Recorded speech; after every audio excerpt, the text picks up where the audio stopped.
podcast malam Jumat. Oke, ini suasananya suasana pantai ya. Kita masih santai, masih keadaan ya. Pokoknya namanya di pantai kita nyantai ya. Tapi jangan lupa kita tetap podcast ya. Karena bintang tamu kita ini dari Kudus. Dari Kudus ada 2 jebolan dari Al-Hikmah yang masuk ke Kudus. Dia tujuannya untuk menghafal Quran. Salah satunya mau tahu? Ya. Penasaran? Ya. Siapa yang depanku? Lihat. Dia adalah Gus Wafa. Salah satu orang yang harus diikuti lah jejak langkahnya, keseruan-keseruan tentang kehidupan Gus Wafa. Ada Gus Wafa sama temannya yang satu lagi. Kok bisa dia bisa berpikir untuk menghafal Quran? Tujuannya apa? Niatnya apa? Kita tanya-tanya langsung. Oke. Ini ada Gus Wafa sama Bang Kodir ya, Bang Kodir. Ini yang saya mau tanyain adalah Kak Wafa dulu nih. Ini Gusnya, atau kalau saya panggilan sayang asli Kak Wafa biasanya kan. Kalau santri-santri bilang, ini yang mau ditanyain Kak. Dari kapan sih Kak mulai menghafal Al-Quran? Dan selesainya itu kapan? Kalau emang udah selesai ya, kalau emang belum, kira-kira udah berapa juz sih? Ya, jadi waktu itu saya pernah ditawarin. Jadi bapak mau nggak ngapalin Quran? Dikasih tahu lah kalau ngapal Quran itu enak, sama nyafatin orang banyak, termasuk keluarga sendiri. Ya, akhirnya dari situ saya terinspirasi ingin menghafalkan Al-Quran. Dan sekaligus itu juga wasiat dari mbah saya yang sebelum meninggal pengen salah satu cucunya itu mondok di Yandu. Jadi singkat cerita, saya mondok itu usia sekitar 7 tahun. Usia 7 tahun sudah belajar menghafal Al-Quran. Ya, Luar biasa Gus kita ini. Terus gimana waktu menghafal, rintangan atau kesulitan apa yang dihadapi waktu menghafal Quran? jadi usia 7 tahun itu saya mondok di Kudus, bertepatan di Yayasan Arwania dan Buul Quran anak-anak. Di situ memang pondoknya anak-anak, jadi semuanya serba anak-anak, bayar segala macamnya anak-anak. Urusan laundry, makan segala macam sudah disiapkan karena itu kan masih anak-anak. Itu tinggal pembayaran. Nah, dalam rintangan yang saya hadapi itu ya cukuplah menantang bagi saya, karena di pondok itu bagaikan penjara. Ya karena di usia baru 7 tahun ya kan, usia masih usianya bermain bahkan kan. Iya, bahkan usianya bermain ya. Usianya untuk bermain, tiba-tiba diberi tugas untuk menghafal Al-Quran tuh kan, dengan situasi yang nggak boleh keluar ya. Gitu kan. Kalau main kayaknya masih boleh ya. Saya kalau saya sendiri dari ustadz saya yang sepegang saya itu sama sekali nggak ada jam main. Sama sekali nggak ada Sama jam main. sekali. Berarti di sana tuh hanya menghafal dan menghafal. Deres bahasa. Oh ya, deres ya. Ya, luar biasa. Itu sampai berapa tahun Kak? Untuk menghatamkan satu Al-Quran itu? Kalau untuk khatamnya alhamdulillah pas saya kelas 5. Jadi selama 5 tahun menghafal Al-Quran dan luar biasa. Di usia yang masih dini, masih kecil sudah menghafal Al-Quran, sudah menjadi hafid. Wah, luar biasa. Sangat menginspirasi untuk kawan-kawan semua. Ini penonton malam Jumat ya. Ini sangat inspirasi banget. Dari kecil, dari usia dini, dari umur 7 tahun, bayangkan. Umur 7 tahun sudah pisah dari keluarga, merantau ke Kudus untuk menghafal Al-Quran, dan 5 tahun sudah hafal Al-Quran. Luar biasa. Ini sangat menginspirasi buat kawan-kawan dan orang tua nih. Jangan ragu dan jangan takut untuk memondokkan anaknya, karena itu bekal buat kita nanti di akhirat. Anak itu bekal buat kita. Luar biasa. Ini kalau untuk Mas Kodir nih, Mas Kodirnya sendiri dari sejak kapan ini udah berpikir kayaknya aku bakal ngafal Al-Quran deh, atau kayak sama Kak Wafa, atau suruhan orang tua atau gimana? Ya sebenarnya kalau dilihat dari segi keinginan, saya tuh memang sangat ingin menghafal Quran sejak saya lulus dari MTS Al-Hikmah. Tapi ada kendala, yaitu ibu saya yang belum bisa merelakan saya untuk pergi jauh. Akhirnya saya dianjurkan oleh kiai saya untuk tetap di Al-Hikmah mengaji kitab. Kemudian setelah lulus SMA saya baru berangkat, tepatnya sekitar 7 sampai 8 bulan yang lalu saya di Kudus. Di Kudus. Untuk saat ini berapa juz yang sudah diperoleh atau bahkan sudah hatam? Insya Allah saya memegang 8 juz. 8 juz hanya dalam waktu 8 bulan. Iya, kurang lebih. Wow, luar biasa. Jadi ternyata di Pondok Kudus itu benar-benar menciptakan hafid atau hafidoh ya. Luar biasa. Kesan-kesan waktu pertama kali pindah, dalam artian yang pertama di Al-Hikmah belajar kitab yang ibarat kata masih bisa santai, masih bisa bermain dengan kawan, tiba-tiba harus masuk ke pondok Al-Quran yang itu yang kita dengar tadi dari Kak Wafa, yang ada di sana hanya deres, dan deres. Nah, justru itu keunikan dari pondok pesantren. Itu bahkan keunikannya. Ya, jadi kalau pondok pesantren yang lain itu, pondok pesantren Quran yang lain itu identik dengan peraturan yang ketat. Seperti pondoknya Gus Wafa tadi. Namun pondok saya Al-Ghuraba itu pengajian hanya diadakan habis subuh dan jam 9 malam. Sisanya kosong. Jadi kalau kita mondok di Al-Ghuraba, kemudian kita nggak sadar, ya kita nggak akan pernah dapat hafalan Quran sepeser pun. Tapi kalau kita sadar, kita bakalan bisa lebih cepat dari yang lain karena waktunya memang benar-benar kosong. Jadi antara Kak Wafa dengan Bang Odir ini berbeda pondok ya.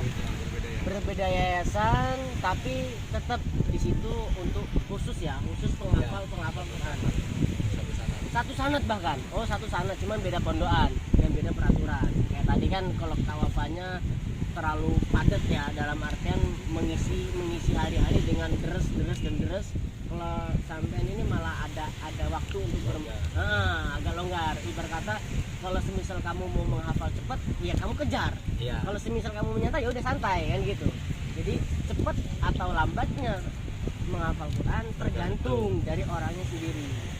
Tuh kawan-kawan, luar biasa ya, di pondok yang di daerah Kudus itu banyak sekali pondokan-pondokan yang menciptakan santri-santri hafid dan hafidoh. Itu rekomendasi banget untuk orang tua yang ingin memondokkan anaknya, khususnya di tahfidz. Itu di Kudus, daerah Kudus itu sudah terkenal hebat, jago, banyak lulusan Kudus yang sudah menjadi hafid. Luar biasa ya. Yang saya mau tanyakan sekarang adalah bagaimana sih cara menghafal itu?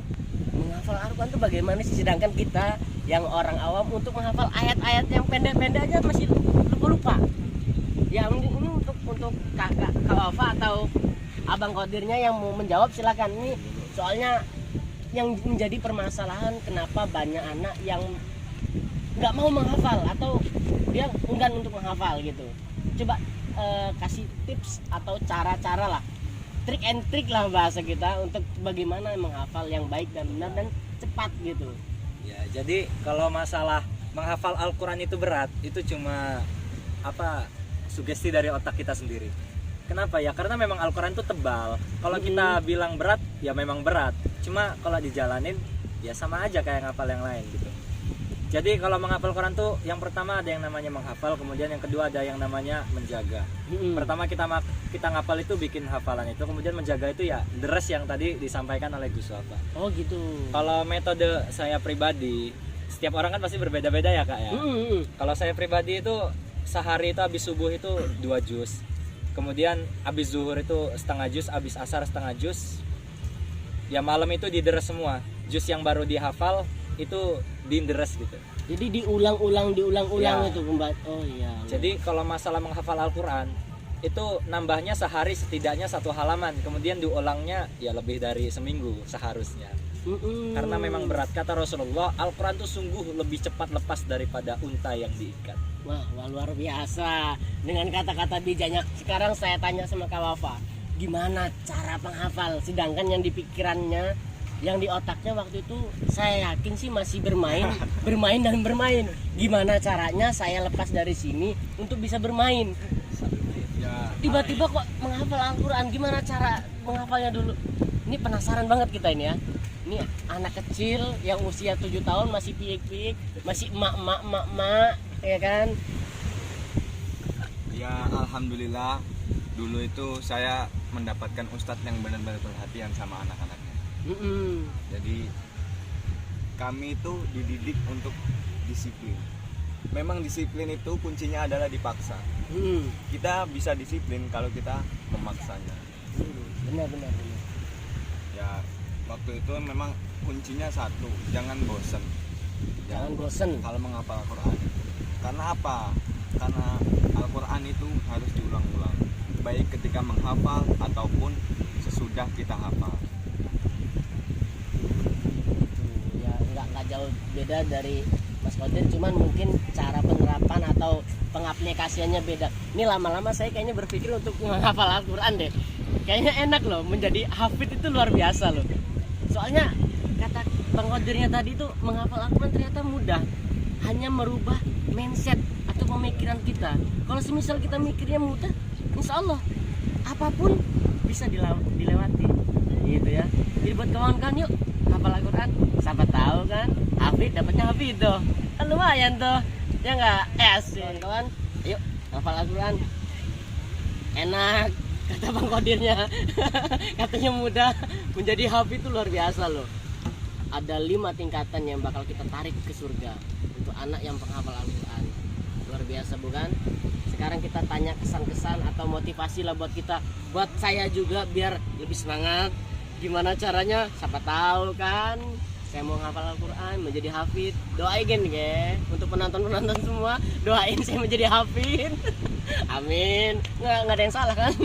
Namanya berdoa ya. Kita tanya dulu ya, kasih saran-saran atau motivasi buat kita semua, buat saya juga, gimana caranya biar saya tertarik untuk menghafal Al-Quran. Oke, saya tanya untuk abang berdua lah, Gus Wafa atau Kak Wafa dengan abang Qadirnya, kasih kami motivasi, kasih kami saran-saran motivasi yang gimana caranya biar kami ini tertarik untuk menghafal Al-Quran. Bahwasanya menghafal Al-Quran itu mudah, manfaatnya banyak. Kasih tahu ke kami ya. Monggo untuk Kak Wafa dulu atau silakan ayo yang mana dulu ya, abang Qadirnya.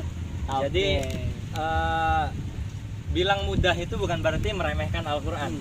Tapi orang yang mengatakan bahwa menghafal Al-Quran itu berat sama dengan orang yang mengatakan bahwasannya kopi itu pahit. Dari mana dia tahu kalau kopi itu pahit sedangkan dia belum mencicip kopinya? Dari mana dia tahu kalau menghafal Al-Quran itu berat sedangkan dia belum mencicipi menghafal Al-Quran itu nikmat? Luar biasa.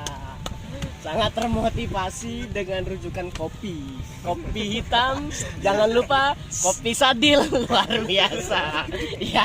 Sekarang kita tanya Kak Wafa dulu. Oke, kasih saran-saran atau kesan-kesan buat kami Kak. Gimana Kak motivasinya Kak? Ini kakak kan sebagai ya dibilang usia muda, sangat belia.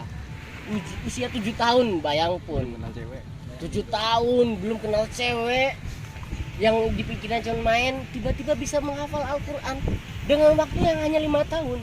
Itu luar biasa. Kasih sarannya Pak, motivasi kami. Ya jadi jangan mudah bosen. Yang penting lah Quran itu insya Allah memberkahin kalian semua. Jadi kalau masalah untuk ngafal dan segala macamnya, kita jangan takut. Yang penting yakin. Yang penting yakin lah. Kita juga jangan ngeremehin namanya ngafalin Al-Quran itu gampang atau segala macamnya. Tapi ya coba dulu aja. Coba dulu, nggak ada salahnya untuk kita mencoba ya. Ya buat kawan-kawan malam Jumat, yuk bareng-bareng sama aku kita mencoba menghafal Al-Quran. Bo ya so pengerti emboan. Lu aja lah. Lu aja. Kita bisa tambahan. Kita bisa menjadi hafid kan, loh. Cewek mana yang nggak mau sama hafid? Insyaallah. Oke, mungkin cukup sekian podcast malam ini. Kita mau berleha-leha, kita mau bersantai-santai, kita mau menikmati sejuknya angin pantai di pantai Sebalang dengan kopi Sadil kopi dengan nuansa yang luar biasa, rasa tetap mantap. Cukup sekian dari saya. Apabila ada kata-kata salah saya mohon maaf. Akhirul kalam, Allahumma fiqil aqwamitori. Wassalamualaikum warahmatullahi wabarakatuh. Seruput dulu kopinya kayak. Seruput kopi. Kuotasnya apa kuotasnya? Sadil kopi. Mantap.